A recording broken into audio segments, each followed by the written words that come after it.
Obrigado, Renan. Agradeço primeiramente pelo convite, né, pela apresentação, dizer que é um prazer estar aqui com vocês, falar sobre um tema que que eu considero muito importante, né, e é um tema que me instiga muito, no sentido de que ele é um resultado aí de um esforço, né, um esforço não só meu, evidentemente, um esforço coletivo, e esse esforço está relacionado ao meu doutorado em Sociologia. Então, eu vou apresentar para vocês, né, basicamente, uma discussão teórica, mas que tem, né, um embasamento empírico, e a ideia é projetar isso para mostrar como essas questões teóricas elas podem contribuir para a gente pensar a docência no século XXI, mais especificamente o trabalho docente. Então, vou resgatar um pouquinho, né, do que foi essa pesquisa, de onde que emanam esses dados, para vocês entenderem um pouco. E durante o processo aí, se vocês quiserem fazer algum comentário, tiver alguma dúvida, podem colocar no chat, mas ao fim a gente pode fazer um diálogo. Mas é uma discussão aí que eu acho que é fundamental para todos e todas que estão na educação, que pensam a educação, que fazem a educação. Bom, então, como o Renan muito bem apresentou, eu sou professor na Universidade Federal de Lavras, eu trabalho com a relação entre educação e tecnologias, né, essa é a minha área de pesquisa, e assim, né, ao abordar essa relação, eu, né, acabo abrangendo aí desdobramentos diversos, como educação à distância, educação híbrida, trabalho docente mediado por tecnologias digitais, práticas pedagógicas com tecnologias, etc., né, dentre outras temáticas aí nessa seara. Trabalho no nosso programa aqui de pós-graduação em educação, mestrado e doutorado, então tenho aí já há alguns anos pesquisado essa perspectiva entre educação e tecnologias, e dentre as minhas preocupações eu incluo também, e sobretudo, o trabalho docente. Então, eu vou falar sobre a gaiola de silício, que é essa tese que eu defendi este ano, né, há alguns meses, foi em maio, né, a gente vai completar em julho agora 2 meses, então é uma tese recém-defendida. Depois convido aí para quem quiser conhecer o trabalho mais a fundo, pode acessar, já está no repositório institucional, já está público. Mas eu vou falar sobre a gaiola de silício e a tecnificação do trabalho docente, pensando desafios, sobretudo, mas ao discutir desafios é importante que a gente pense também em potencialidades para uma docência imbuída de tecnologias digitais. Então, acho que é importante a gente contextualizar algumas coisas, né? Eu preparei alguns slides mais como um guia mesmo, né? Mas eu não vou ficar muito preso a eles. Mas só para vocês entenderem o processo de pesquisa. A pesquisa, ela enfatizou aí a transição durante a pandemia de Covid-19, do trabalho presencial para o que a gente chama de teletrabalho, para o regime de teletrabalho. E a pesquisa, ela enfocou o que a gente pode chamar de modos e processos de subjetivação. Eu vou falar um pouquinho disso mais à frente, mas é importante a gente ter esse recorte, porque essa tese sobre a gaiola de silício, ela vai diretamente, né, no ponto de pensar a construção da subjetividade. Ou seja, né, como nós pensamos a realidade, como nós lidamos com as estruturas, com as leis, com a legislação, com a cultura, com os aspectos sociais. Então, como a gente interpreta tudo isso e age? A tese, então, ela vai enfatizar justamente isso, né, esse processo de subjetivação. O teletrabalho, então, né, na pesquisa, ele é entendido como uma atividade profissional que é exercida à distância e depende de recursos tecnológicos diversos que viabilizam a conexão entre os sujeitos. Então, o teletrabalho é uma modalidade de trabalho que hoje, né, devido às atualizações na CLT, está compreendido aí como uma modalidade de trabalho. E a característica principal, elementar, é essa, né? As pessoas estão separadas no tempo e ou no espaço e se conectam por meio de tecnologias. E o trabalho docente, ele foi afetado diretamente durante a pandemia por conta do ensino remoto emergencial. Então, muitos professores passaram a atuar em regime de teletrabalho. Mas também afeta, para além da pandemia, profissionais que atuam na educação à distância. E vocês vão ver que a tese da gaiola de silício, ela nos ajuda a pensar o trabalho que é influenciado, que está relacionado às tecnologias digitais. Vocês vão ver que essa tese, né, a proposta dessa tese é tentar entender o processo de tecnificação do trabalho e da vida. E na medida em que nós estamos numa sociedade influenciada por tecnologias digitais, que nós utilizamos tecnologias digitais no nosso cotidiano, né, esse processo de tecnificação que resulta num aprisionamento, isso afeta nós todos e todas, independentemente da modalidade que a gente esteja atuando, se é na educação presencial, se é na educação de jovens e adultos, se é na educação presencial convencional, independentemente também do nível, se é no ensino superior, se é na educação básica, né? Então, o estudo, ele enfatizou a pandemia de Covid-19 por entender que a pandemia era foi um processo histórico, social, importante para a gente analisar essa tecnificação. Então, a ideia não é que esse processo de tecnificação ele se reduza ao que a gente vivenciou na pandemia. Não, está muito para além disso.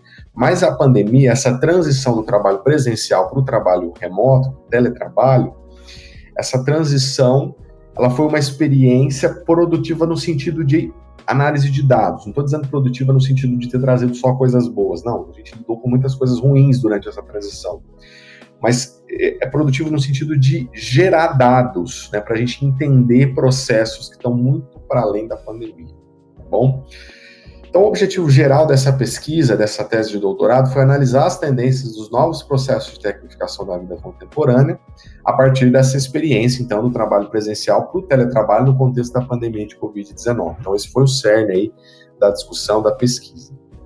Então, só para vocês entenderem um pouquinho de como a pesquisa foi feita, né, e como essa discussão teórica ela tem uma fundamentação empírica, né, foi feita uma revisão bibliográfica, evidentemente, né, para levantar autores, discussões teóricas, mas eu também apliquei um questionário virtual e eu contei com 136 respostas de profissionais de diferentes áreas, não só da educação, de diferentes áreas que lidaram com essa experiência de transição do trabalho presencial para o teletrabalho durante a pandemia. E eu entrevistei 22 pessoas, também de diferentes áreas, diferentes setores, diferentes postos de trabalho. E os dados foram analisados com algumas técnicas simples de estatística, como cálculo de moda, de média, mediana, e também de modo qualitativo, visando aí o aprofundamento dessas experiências. Muito embora a pesquisa não tenha focado tão somente a educação, eu tive nessa pesquisa, né, uma grande quantidade de respostas de profissionais da educação. Por quê? Porque eu utilizei uma técnica de coleta de dados, que a gente chama de bola de neve, né, que uma pessoa que responde, ela vai passando para outra pessoa, e eu também ativei redes de contatos, né, com as quais eu tenho proximidade, e isso, evidentemente, gerou uma grande quantidade de respondentes na área de educação, porque eu trabalho na área da educação, pesquiso nessa área, então muitas pessoas que fazem parte aí do meu ciclo de amizades, de trabalho, de pesquisa, são profissionais da educação. Então, isso levou a um resultado expressivo aí de pessoas dessa área. Então, posso dizer que aproximadamente 50% dos meus dados se relacionam aí a profissionais da educação, professores, professoras da educação básica, educadores que atuam na educação infantil, profissionais do ensino superior, gestores que atuam, né, na direção das escolas, coordenação, supervisão pedagógica, etc, etc. Só para vocês entenderem um pouquinho. Vamos fazer uma síntese, tá? Não vou ficar quantificando dados de aquela análise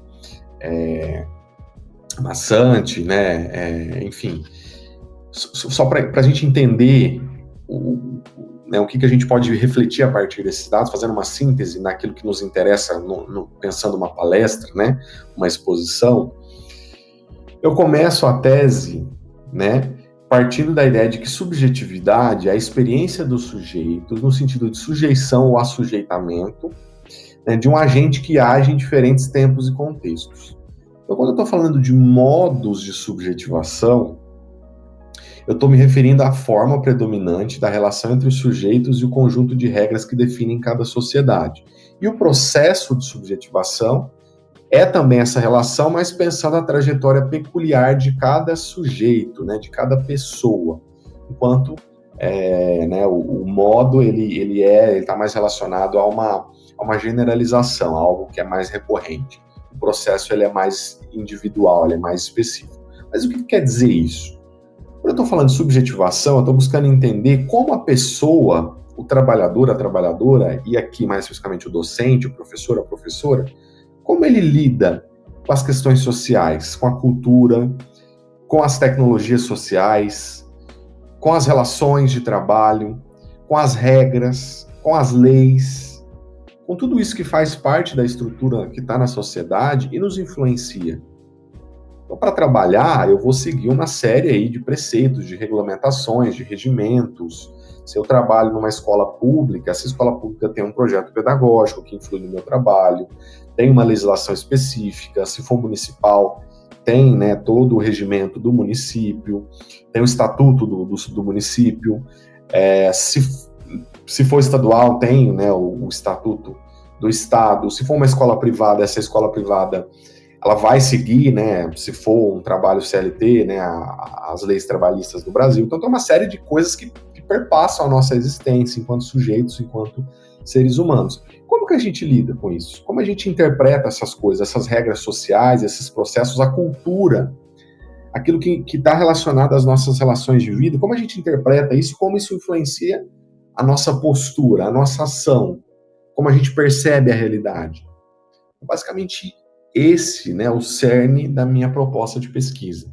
Eu não estou buscando analisar só a política pública, não estou buscando analisar só o aparato técnico, mas eu estou buscando analisar como essas questões sociais todas influenciam a forma como o sujeito, a pessoa pensa, como ela age, como ela se relaciona com a tecnologia no seu dia a dia, nas suas relações de trabalho. Então, quando eu falo do binômio trabalho e subjetividade, eu estou pensando que esse binômio é elementar na sociedade capitalista, tá? Porque, se a gente for fazer uma análise histórica, a gente vai ver que o capitalismo ele começa a colocar o trabalho como aspecto central na construção da subjetividade. Porque em momentos anteriores da história humana, antes do modo de produção capitalista, a gente tinha, o trabalho sempre foi central na atividade humana, né, no ato de produzir a si mesmo, de produzir a sobrevivência. Mas você tinha outras atividades humanas, para além do trabalho no sentido de produção, de produtividade, que influenciavam quem a pessoa era. Então, a arte, os esportes, né, as relações sociais entre pessoas dentro de uma polis, se a gente for pensar a Grécia Antiga. Mas no capitalismo, o trabalho ele se torna central na medida em que ele define a sua subjetividade, quem você é, como você é percebido. E a gente pode ver isso claramente na nossa sociedade hoje. Quando você vai conversar com uma pessoa que você não conhece, essa pessoa quer te conhecer, quer tirar uma ideia sobre você, em algum momento ela vai perguntar o que você faz. Você trabalha com o quê? Por quê? Porque hoje a percepção do sujeito, na subjetividade, ela está relacionada ao trabalho, na medida que o trabalho é central. Porque o trabalho ele ocupa parte fundamental da nossa vida, né, de uma forma muito racionalizada mesmo. A gente tem horário de entrada, de saída, a gente trabalha de segunda a sexta, ou de segunda a sábado, ou em outros dias da semana, depender do regime de trabalho. Então, isso é central nas nossas relações. Então, não tem como a gente pensar a nossa vida, ou como a gente pensa a cultura, as relações sociais, sem relacionar isso em alguma medida ao trabalho. E o capitalismo, ele contribui para essa centralidade do trabalho. Repito, o trabalho ele não é inaugurado no capitalismo, mas a forma como o capitalismo vai se apropriar do trabalho, como ela vai racionalizar esse trabalho, isso vai influenciar diretamente a construção das subjetividades. Então, é importante a gente pensar isso, né? Então, a tese ela vai galgando aí os degraus a partir dessa discussão, né, mais elementar. E aí, isso é muito importante, eu vou resgatar uma discussão weberiana, lá da sociologia clássica de Max Weber, em que ele vai analisar lá na modernidade, né, no ápice da primeira revolução industrial, quando a gente tem o surgimento da máquina a vapor, quando a gente começa a ter a possibilidade de produção massificada, isso muda completamente a sociedade, as relações sociais, a relação entre cidade e campo, enfim. Nesse processo, o Max Weber ele vai fazer uma análise de como, né, a sociedade passa a ser, né, essa expressão mesmo, tecnificada. Por quê? Porque a técnica, e aqui a técnica eu não estou me referindo só ao dispositivo, tá? Só um dispositivo tecnológico como o celular. Eu estou me referindo também à relação entre meios e fins, que é o agir técnico. Então, a docência ela é completamente influenciada pela técnica. Você vai dar uma aula, você faz um planejamento. Você estipula objetivos pedagógicos, você determina os melhores meios, as melhores ferramentas para você atingir aqueles objetivos de aprendizagem. Isso é técnica, é técnico, é racional, não se dá ao acaso, você tem uma racionalidade, você tem uma relação entre meios e fins. É isso que o Weber vai chamar de racionalidade técnica. Ele vai dizer que essa racionalidade ela começa a permear as mais diferentes esferas da vida. Não só o trabalho, porque o trabalho passa a ser completamente influenciado por isso, mas as outras áreas, a arte, depois com a indústria cultural, isso vai ficar muito evidente. As relações sociais, então eu vou me relacionar com a pessoa, eu vou relacionar que benefício que essa pessoa vai trazer para mim. Ela vai aumentar minha rede de contatos, que vai propiciar eu ter uma ascensão no meu trabalho, que vai propiciar eu, às vezes, conseguir uma escola para o meu filho. Então veja como as coisas passam a ser racionalizadas, de ter um objetivo, né? Eu vou usar isso como um meio para atingir um objetivo. Então você tem uma racionalidade técnica que passa a influenciar as mais diferentes esferas, e no trabalho isso é muito evidente. E o Weber vai dizer que essa racionalidade, dentre outras coisas, ela tenta retirar, tanto quanto possível, a interferência humana nos processos de trabalho. O que seria essa interferência tipicamente humana? A gente tirar as emoções, né? A raiva, o amor, a paixão, para a gente se tornar um agente ali daquele processo racionalizado. Relação entre meios e fins. Claro que isso nunca vai se concretizar, né, completamente. O ser humano ele não consegue suprimir todos os instintos que ele tem, mas existe uma tendência para que isso aconteça, isso acaba nos influenciando. Né? Então você vai entrar num trabalho, quem trabalha no setor público, a burocracia, o Max Weber vai dizer que a burocracia é a materialização dessa racionalidade técnica nas relações de trabalho. Então, a burocracia é uma forma de você tirar a interferência humana, tanto quanto for possível, para tornar a relação de trabalho racional. Então, eu não vou avaliar aquela pessoa com base se eu gosto dela, se eu não gosto, se eu sinto afeto por ela, se eu não sinto. Não. Eu tenho um estatuto, eu tenho uma lei, eu tenho uma legislação, eu vou seguir isso friamente para analisar meios, fins. Né? Então, o Weber vai dizer que a burocracia ela traz coisas positivas, né? Ela busca atingir o ótimo da eficiência técnica, mas também a gente tem uma série de problemas, de perversidades com relação a isso. Mas é interessante nessa análise weberiana que ele vai mostrar que isso está relacionado à cultura, às subjetividades. Então, a forma como a gente se relaciona e como a gente pensa. De nada adianta a gente ter uma lei, um estatuto, se a gente não incorpora aquilo como legítimo e a gente age conforme essa lei. Porque senão ela se torna só um papel. Então, o funcionário, ele vai seguir o horário de trabalho, não só porque existe uma lei trabalhista que define isso, mas porque ele interpreta essa lei trabalhista e ele incorpora isso como uma verdadeira obrigação. E isso chega ao ponto, muitas vezes, de você talvez não ter uma fiscalização sobre isso, mas a pessoa ainda assim seguir porque ela incorpora aquilo como um dever e uma obrigação que ela deve moralmente seguir. Então, veja como isso influencia a nossa subjetividade, a forma como a gente se relaciona com as estruturas sociais. Nessa análise, é interessante que o Weber vai mostrar que a gente tem um processo de inversão entre meios e fins. Porque se, primeiramente, a técnica era um instrumento que a gente usava para atingir um objetivo, então eu vou usar essa ferramenta ou aquela. Então, eu que utilizo ela, eu que escolho como ela vou usar, se ela deve ser usada, se ela não vai ser usada. Com a burocracia, com a tecnificação da vida, com a introjeção dessas regras, desses preceitos, a gente começa a inverter a relação de modo que a gente fica sujeito à técnica. Então a gente vai entrar no trabalho, não sou eu que determino como a máquina vai funcionar ou como eu vou utilizar. Não, é a máquina que determina como eu vou agir. Isso, no modelo industrial, é muito nítido, por exemplo, na esteira de produção. Quem conhece, já trabalhou, conhece alguém que já trabalhou com esteira de produção, sabe que a esteira ela vai passando ali, né, as pequenas parcelas do trabalho que têm que ser executadas pelos trabalhadores. Isso determina a velocidade que eles têm que agir, como eles têm que agir, a hora que eles começam, a hora que eles param. Então não é a técnica que está a serviço do ser humano, não é o ser humano mais que usa a técnica do jeito que ele quiser, quando ele quiser, para aprimorar suas habilidades. Não, muitas vezes é o ser humano que está à mercê da técnica. É a técnica que define o que ele deve saber, o que ele não deve saber, quando ele entra, quando ele sai, o ritmo do trabalho dele. Então o Weber vai analisar isso como um processo de tecnificação da vida. E ele usa para se referir a isso, né, isso está relacionado a uma tradução da obra dele, que depois foi questionada, né, porque ele não usou necessariamente esses termos no alemão, Mas essa tradução se tornou célebre e eu acho que ela é muito emblemática para a gente analisar a situação da modernidade, que é a expressão jaula ou gaiola de ferro.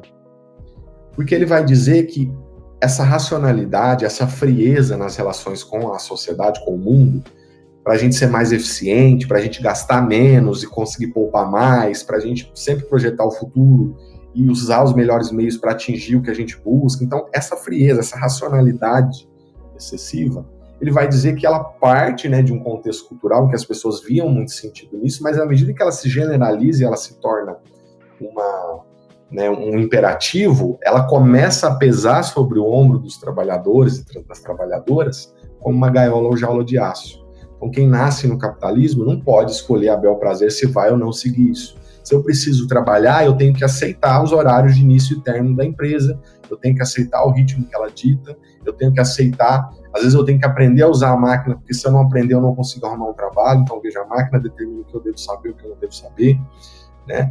Então, às vezes eu que vou alimentar a máquina, porque eu tenho que colocar a máquina que vai produzir, então é ela que faz o processo, eu estou à mercê dela. Então, isso gera, né, uma imposição para os trabalhadores e trabalhadoras. Eu resgato essa discussão clássica para mostrar que essa tecnificação, ela vem mudando, mas ela não deixa de existir. E aí que eu vou resgatar autores como Foucault, Deleuze, Zarifian, o David Harvey, vários autores que vão analisar um processo de mudança importante no capitalismo. Porque se na primeira revolução industrial e depois nas revoluções seguintes a gente passa a ter um processo de trabalho muito padronizado, com a esteira de produção, né, com a produção massificada, com o Fordismo, né, a fábrica do Henry Ford, aquela expressão célebre de que a Ford produz qualquer tipo de carro desde que ele seja o modelo X e cor tal, ou seja, não tem variação, produz só o mesmo carro. Produzindo em larga escala, você consegue baixar o custo de produção. Essa é uma lógica que imperou no capitalismo durante um certo tempo, mas ela vai entrar em crise na década de 1970, e o capitalismo se reinventa para conseguir sobreviver, e ele gera uma flexibilização. E essa flexibilização ela vem apoiada nas tecnologias digitais. Então, o surgimento da internet, da computação pessoal, lá na década de 1980, fim da década de 1970, início da década de 1980, todo esse movimento ele vem junto com um grande discurso de que as tecnologias digitais vão novamente dar ao ser humano o poder sobre a técnica. Sabe esse processo de tecnificação? De que agora a gente está à mercê da burocracia, a gente está à mercê da máquina, ela acredita. A tecnologia digital ela veio muito embalada nesse discurso, nessa promessa de que as coisas agora vão ser mais horizontais, a gente vai ter mais liberdade. O próprio computador pessoal, ele vem embalado muito por esse discurso, né? Por quê? Porque os computadores antes eram máquinas gigantescas, que ocupavam, né, o espaço de uma sala enorme. Só quem podia adquirir uma coisa dessa era um Estado, uma grande empresa, uma universidade, e não era qualquer pessoa que conseguia usar isso, porque era um dispositivo altamente complexo. A computação pessoal ela vem muito desse anseio de transformar o computador numa coisa que qualquer pessoa poderia usar para si, né? Para você tirar, não, é o Estado que determina, é a sociedade, as grandes corporações, não, é você vai ter autonomia para usar o computador para você, com seus interesses. Então veja como vem muito uma promessa, né, de ódio ao indivíduo, de liberdade, de horizonte, né, de uma perspectiva mais horizontal. Então até a internet seria um espaço livre, onde todo mundo pode se expressar, onde a gente supera a burocracia que nos amarra, onde a tecnologia volta a estar a serviço do ser humano, onde o ser humano passa a controlar a tecnologia e usar a seu favor. Então existe muito essa promessa, e isso se mantém ainda hoje, se a gente vê discursos das grandes empresas de tecnologia, mas eu vou mostrar na minha tese que, na verdade, não é que a gente deixa de ter uma tecnificação da vida, ela se transforma, mas ela ainda existe. E é aí que eu vou entrar na tese da gaiola de silício como uma forma contemporânea de tecnificação da vida. Tá? É uma junção aí meio que inesperada entre direita neoliberal e radicalismo libertário, se a gente for olhar para o processo histórico, que remete ao movimento contracultural lá na década de 1970, ao complexo militar industrial acadêmico da década de 1970 nos Estados Unidos, porque a internet ela surge a partir de é da ARPANET, que foi, né, uma iniciativa aí dos Estados Unidos durante a Guerra Fria. Então ela surgiu com fins militares, mas depois se transformou na internet comercial. Mas tudo isso vem embalado pelo discurso da contracultura, por exemplo, que defendia uma sociedade mais livre, mais aberta, mais propícia à experiência, pós-burocrática, né, com liberdades individuais. Então, uma sociedade também libertária, né, para além de uma perspectiva neoliberal. Então, a gente passa a construir nesse processo discursos sedutores de que a tecnologia iria nos libertar, a tecnologia digital, sobretudo. Mas hoje a gente vê que não é bem assim, né? Não foi para esse caminho, essa promessa, ela não se concretizou. Então hoje a gente tem o que a gente pode chamar de ideologia do Vale do Silício. Por que Vale do Silício? Primeiro, né, silício é um componente utilizado, né, em dispositivos tecnológicos como computador, como celular. E o Vale do Silício, ele é o nome dado aí, né, ao local geográfico, né, na Califórnia, nos Estados Unidos, que abriga aí grandes empresas de tecnologia, como a Apple, a Microsoft, enfim, várias dessas empresas têm sede ou têm instalações no Vale do Silício, que se tornou um espaço emblemático das tecnologias digitais, Facebook, etc. Então existe uma ideologia que essas grandes empresas hoje defendem, né, como a Meta, a própria Google, a Amazon, que defendem o uso irrestrito das tecnologias, querem vender tecnologias, dizem que a gente não pode virar as costas para as tecnologias, senão a gente está fadado ao fracasso, a gente se torna obsoleto. Todo esse discurso ele chega à educação, né, com aquela promessa de que as tecnologias vão resolver problemas da educação, que, né, a solução dos problemas educacionais é o uso de tecnologias. Eu acho que um exemplo sintomático disso, a gente tem visto uma propaganda recorrente aqui no estado de Minas Gerais, do governo estadual, e essa propaganda que está nas redes sociais, mostrando os investimentos do Estado na educação, grande parte dessa propaganda é dedicada a mostrar que nas escolas tem robótica pedagógica, que tem tecnologias digitais, tem computadores. Então se tornou uma marca de propaganda, né? Olha, a gente está comprando tecnologia, a gente está investindo em tecnologia, isso virou sinônimo de educação de qualidade. A gente sabe que o buraco é mais embaixo, né? Mas por que toda essa discussão?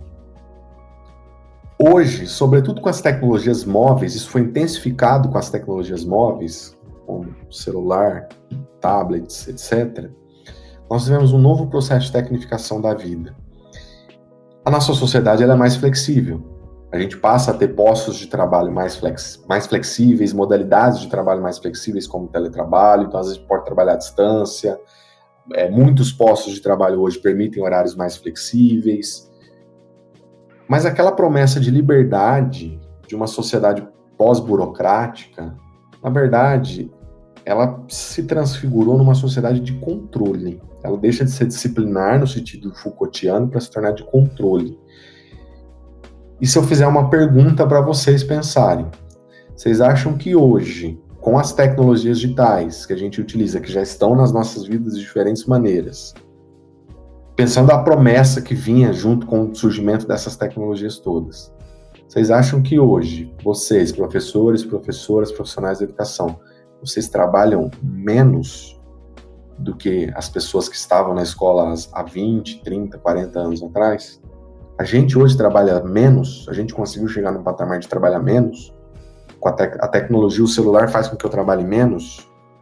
Acho que essa é uma pergunta retórica, né? Evidentemente, né, existem casos específicos que a gente pode pensar o uso da tecnologia para outras finalidades que possam, de fato, contribuir e reduzir a jornada de trabalho, mas a grande experiência, acredito eu, né, de todos e todas, é de uma sobrecarga com o uso da tecnologia.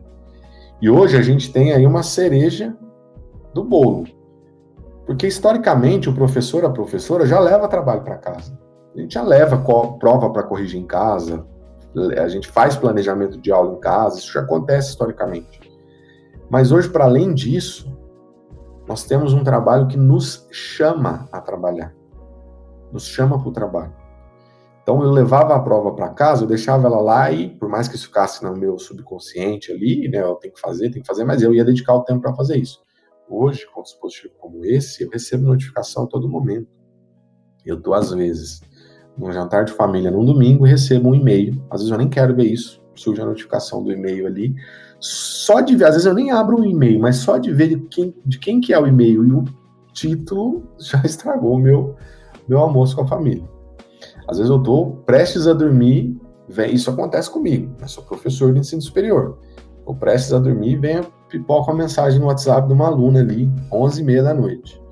Então nós criamos um senso de imediatismo, uma diluição do espaço de trabalho e não trabalho, que em muitos casos é altamente prejudicial. E eu chamo isso de gaiola de silício, fazendo uma analogia à gaiola de aço do Weber, porque ela nos aprisiona. Não é simplesmente ignorar e desligar o celular. A pessoa me manda mensagem no domingo, eu posso ignorar se eu não tiver horário de trabalho, não é? Mas muitas vezes a gente não sente um mal-estar por ignorar isso. Esse mal-estar é cultural. Existe então uma pressão cultural que nos impele a nos sentir improdutivos se a gente deixa de responder essa mensagem. Então veja como isso é uma subjetividade, isso é um processo de subjetivação. Eu interpreto uma questão social, uma relação social, uma mensagem que eu recebi no domingo, eu interpreto isso como um dever, uma obrigação, isso influencia na minha percepção de vida. Isso me gera um mal-estar, isso me faz querer responder aquela mensagem logo. Então isso nos aprisiona. Não é simplesmente eu não quero usar a tecnologia. Tá, existem muitos postos de trabalho que não é uma opção você usar a tecnologia. A tecnologia ela não é só um instrumento, ela é uma instituição social, ela influencia a nossa vida. Então, pensar o exemplo do ensino superior, né, que eu falo com propriedade por estar atuando no ensino superior. Não tem como o professor hoje trabalhar na UFLA, falando do caso da UFLA, se ele não souber usar minimamente a tecnologia digital.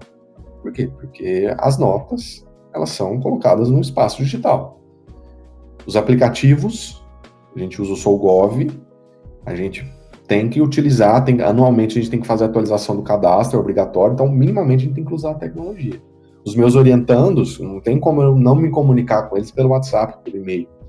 Então a gente vive numa relação social que nos aprisiona, no sentido de que a gente é compelido a isso. Não é só, eu não quero usar. Se você não usar, você é excluído de uma série de trocas, de relações materiais simbólicas, subidos de trocas, que você, né, fica alijado aí. Eu não tenho muitos postos de trabalho que se eu não usar a tecnologia, eu não consigo trabalhar, eu vou ser mandado embora, eu não vou conseguir fazer as minhas atividades. Então veja como é uma coisa que está muito para além da escolha individual, uma questão cultural, uma questão social e estrutural. Então, essa imagem é uma imagem emblemática, eu fiz ela usando uma inteligência artificial, que eu acho que aí tem uma coisa até poética, né? Pedir para a inteligência artificial fazer uma pessoa, um ser humano, utilizando um dispositivo móvel. Esse dispositivo móvel aprisiona essa pessoa por meio de um trabalho incessante. Vejam como ela criou, o que ela criou, o que ela me trouxe de resultado. É uma pessoa no celular ali com uma algema mesmo, trabalhando como se estivesse trabalhando um trabalho sem fim. Muitas vezes a gente incorre num regime de trabalho sem fim. Então é isso que eu estou chamando de gaiola de silício. É gaiola, porque ainda nos aprisiona. Na medida em que a gente vai gerar uma resistência, eu vou optar por não responder a mensagem, eu vou optar por não responder ao e-mail, isso me gera um mal-estar, isso me gera uma consequência. Às vezes meu chefe me olha torto, a diretora da minha escola me olha torto, o pai que mandou a mensagem no fim de semana, né, os responsáveis mandaram no fim de semana, eu não respondi, eles ficam com raiva de mim. Então, isso tem uma implicação social. À medida que há isso, há um aprisionamento, né? A gente é envolvido nessa lógica, nessa complexa lógica de relação cultural, social, organizacional, e é de silício, porque ela não é de aço mais no sentido weberiano. Ela é mais flexível, sim. A gente pode levar o trabalho para casa, a gente pode trabalhar de outros espaços e tempos, não só na escola, mas ela não deixa de ser uma gaiola, não deixa de nos aprisionar. Então ela não é de aço, porque ela não é tão rígida como a disciplina de outrora. Mas ela é de silício, fazendo uma analogia, uma crítica ao Vale do Silício, a promessa das tecnologias digitais de libertação, e também fazendo uma analogia aí ao componente que nós temos nos dispositivos móveis, repito, que é o silício, que está presente em microprocessadores de celulares, tablets, computadores, etc, etc. Tá? Então, a ideia da gaiola de silício é basicamente essa. Tá? Então, eu busco analisar esse compromisso mesmo que o trabalhador ele vai gerar com o seu próprio trabalho, porque é uma relação de compromisso mesmo, de comprometimento. Então, Não vou entrar em termos muito técnicos nessa questão do compromisso, do comprometimento, mas basicamente é isso. Nós estamos compromissados. Na medida que a gente se relaciona com a tecnologia e com outros seres humanos, isso gera um compromisso. Então, entender como, né, essa organização influencia nas nossas relações de trabalho, de vida. Então, acho que para a gente sintetizar, os desafios. Levar trabalho para além do espaço escolar, do espaço institucional, gerando sobrecarga, estresse, burnout, é um dos problemas aí psíquicos muito recorrentes na área da educação, infelizmente. Então, a gente lida com sobrecarga, lida com estresse, a questão da exposição. Então, hoje, isso ficou também como um legado da pandemia. Muitas escolas de educação infantil, de anos iniciais do ensino fundamental, têm grupos de WhatsApp e compartilham imagens das crianças desses grupos, não de forma mal intencionada, mas para compartilhar, socializar com os pais responsáveis. Mas isso gera um risco, a gente sabe, né? A exposição das crianças. A coleta de dados, então a todo momento a gente está interagindo, a gente está usando celular, está usando computador, está produzindo dados que são usados para publicidade, que são usados para delineamento de perfis, isso gera as bolhas sociais, então o conteúdo que a gente acessa na internet ele é cada vez mais direcionado para aquilo que nos engaja, então isso gera uma sociedade de concordância e evita a discordância ela é essencial para o movimento político, para a gente construir a realidade, a gente precisa lidar com o outro, com a opinião contrária, a gente precisa debater para construir as coisas, né? Então, uma série de problemas e desafios para nós enquanto professores e professoras, profissionais da educação.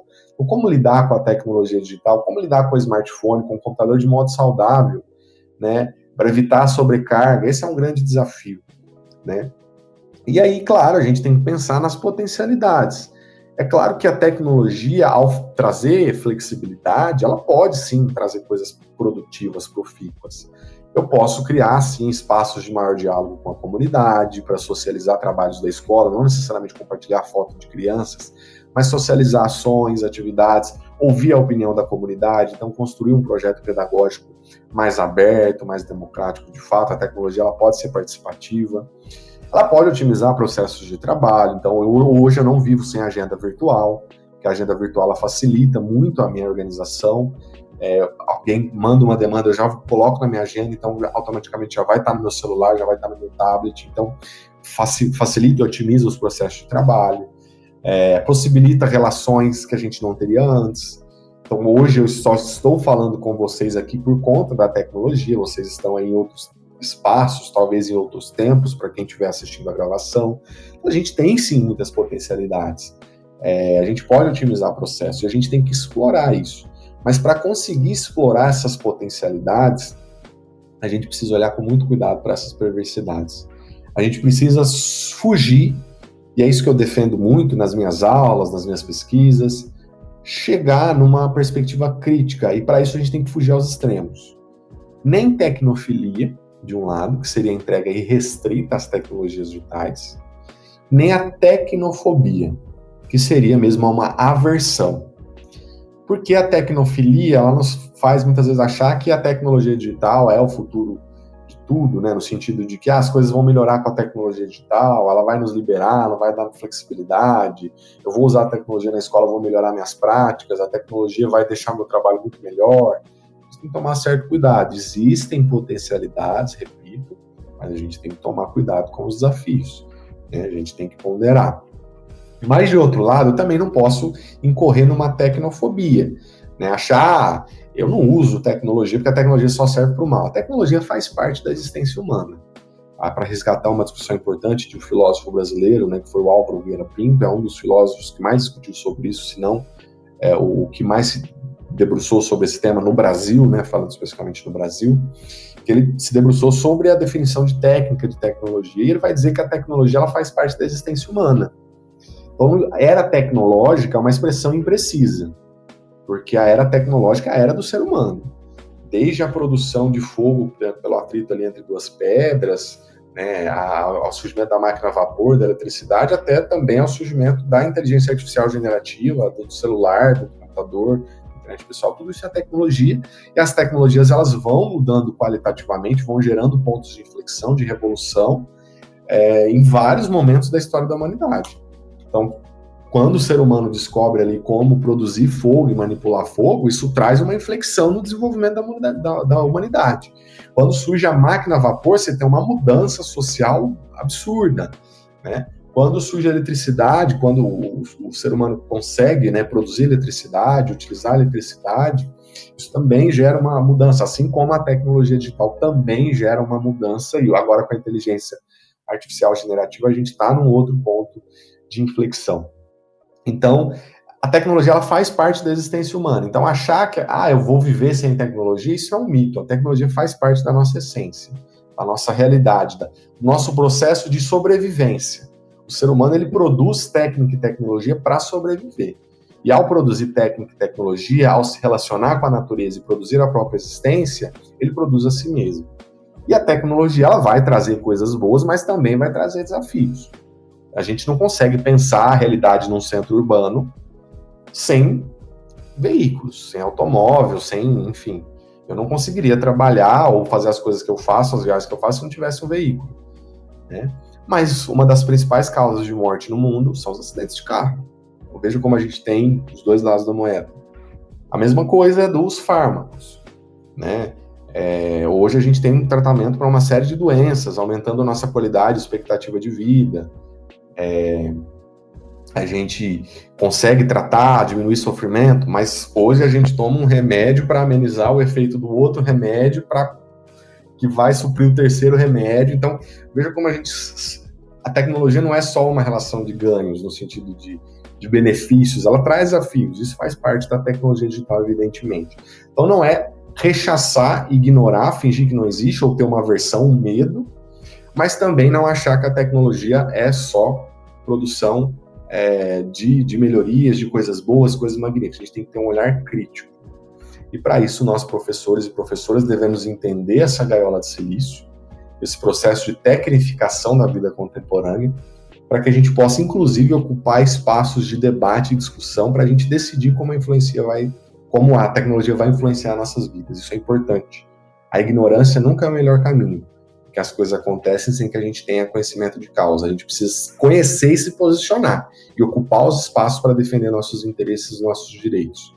Existem estados, como o estado de São Paulo, que estão querendo usar a inteligência artificial generativa para fazer material didático, para corrigir atividades, e disso aí, para a precarização ainda maior do trabalho docente, é um pequeno passo.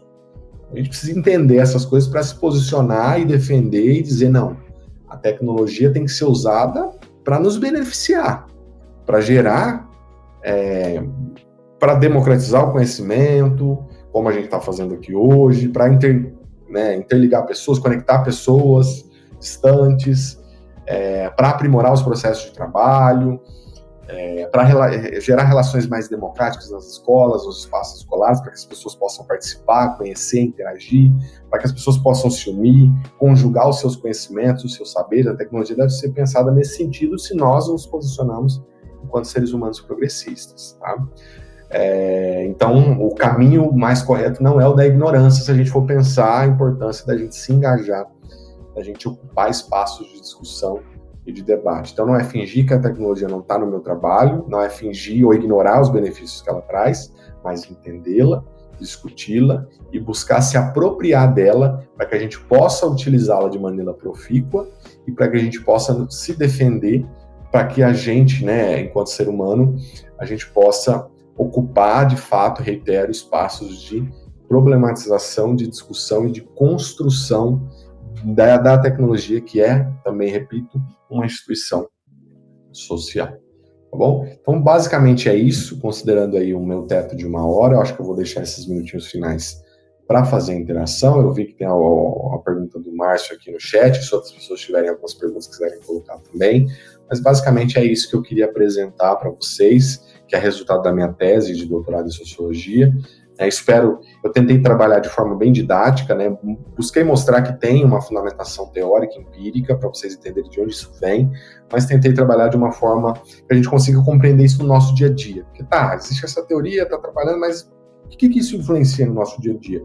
Eu tentei fazer essa transposição didática para a gente buscar entender como isso nos afeta, porque eu acho que é um tema muito importante para que a gente possa incorporar isso nas nossas discussões, nas nossas ações, no nosso dia a dia.